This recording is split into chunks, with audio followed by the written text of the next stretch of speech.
Hi everyone, welcome to Life Tips by Ning.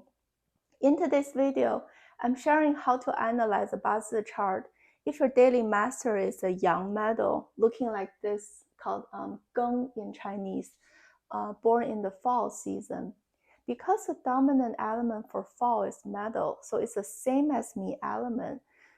So in essence, in terms of personality, you kind of amplify the traits of a Yang Metal if your Bazi is fall-born Yang Metal, or in case that even though you're not born in this season, your overall Bazi, the dominant Qi and energy is a Yang Metal type of energy. So because this Yang Metal represents unrefined mineral rock or precious metal like you dug out from the mountain or underground, it's very hard, cold, and changeable, and very solid. So based on this natural state, we can derive into people's personality. So first, for example, they might give out this cold or unapproachable vibe to people. It doesn't mean their inner self don't care about people or selfish. That's not true. They might be super caring and want to help out and want to stand up for justice, but the perception they give out to other people might be unapproachable because of this cold metal energy. Or in terms of their value system or goals, they're very good at sticking with it, less likely to be influenced by other people's opinions or external pressure. So this type of so-called stubbornness is not good or bad. It's more, this is your natural inclination. This is your natural born talent. So learning Bazi is all about knowing who we are, our own strength versus opportunity areas. And it's about taking advantage of our strengths to make our life easier. Why would you go against the current, right? Go with the flow, go with what you're given with. So this stubbornness in the context of career choice, some career like law, legal, or police, law enforcement, that type of field, for example, they really want this person to be super strict, goal-oriented, and unwavering. So in that case, you're naturally good at and meet the factor or requirement of that job. Versus some career choice might require more flexibility, adaptability. You want to be very creative thinking and kind of go with the situation.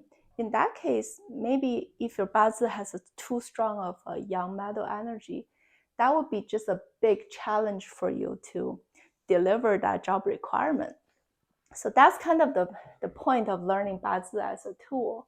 But coming back to how to analyze the Bazi chart, we know that in this whole Yang Metal series for different seasons, I've been emphasizing the point, out of all the different elements, like the yin and yang version of the 5 elements, Yang Metal's number one friend is yin fire, because yin fire represents this steady, sustainable refinement energy.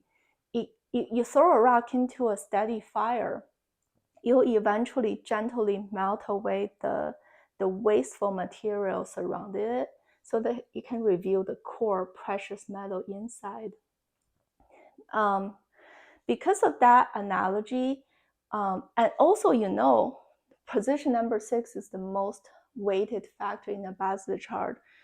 No matter which birth month you are in the fall season, it's either the same as me element, like other metal supporting myself, or is the supporter nurturer type, because earth grows metal.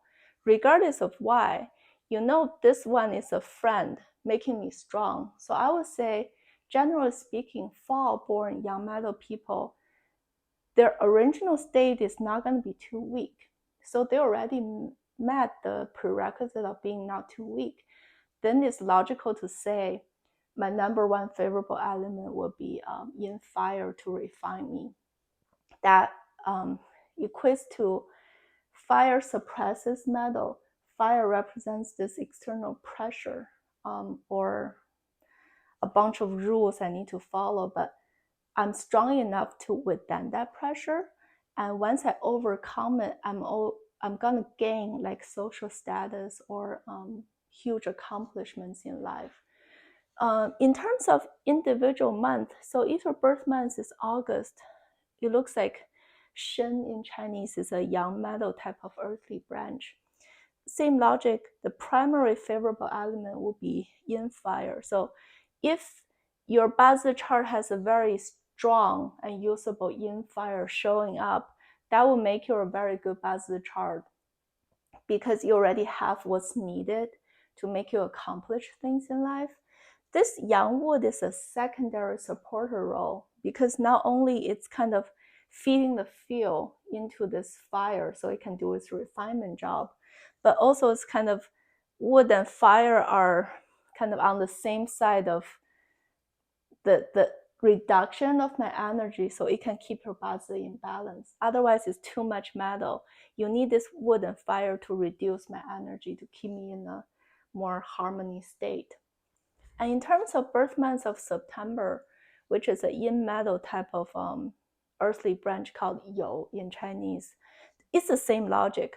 Primary thing you want to see in your bazi is a yin fire doing its refinement, and so it can be elevated to the daily master. And then this yang wood is playing the supporter role for the yin fire. The reason this yang fire showing up is it's not going to actually make the yin fire stronger. That's not the goal here. Yang fire actually plays a role of kind of equates to the sunshine, right?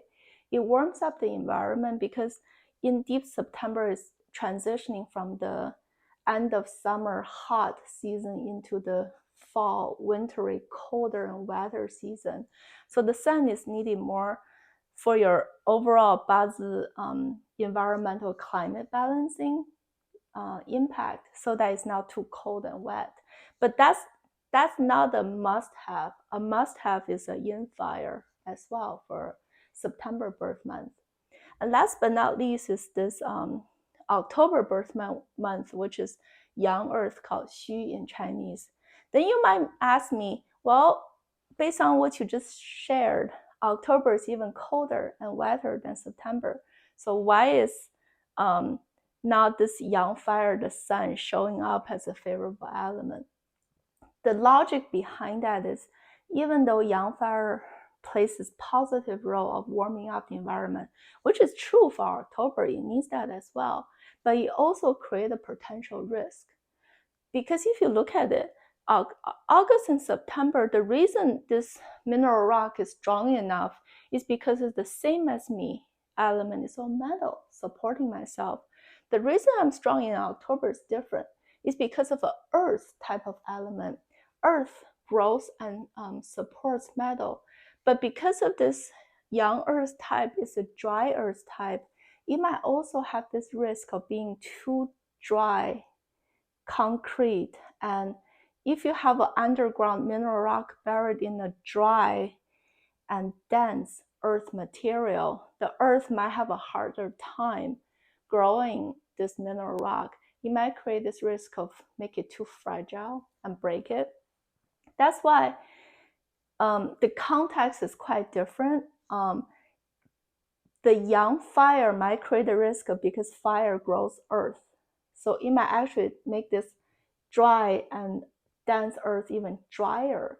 So between this potential benefit of warming up the climate and this potential negative impact of making this dry earth even drier, which one is bigger? Which one would you pick? I'd rather avoid this bigger risk than taking advantage of this smaller benefit. That's why young fire is now showing up as a favorable element for this October birth month. Instead, the number one risk is too much earth, too dry and too dense.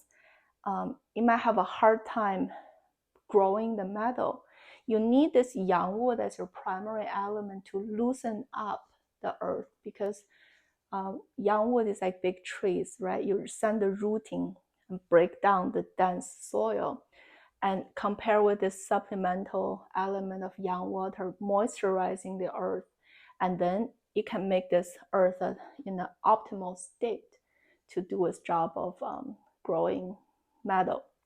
So that's the logic for October. It's a little different. It's more like 八字, sometimes you cannot make everything perfect. So in that case, you have to decide which one is the primary factor, right? Even though it might have its downside. So that's the why fire is now showing up for October. But that's the foundational theory for 八字. Next episode, I'll share 3 case studies to further illustrate today's concept. Thank you for watching, and I'll see you next time. Bye.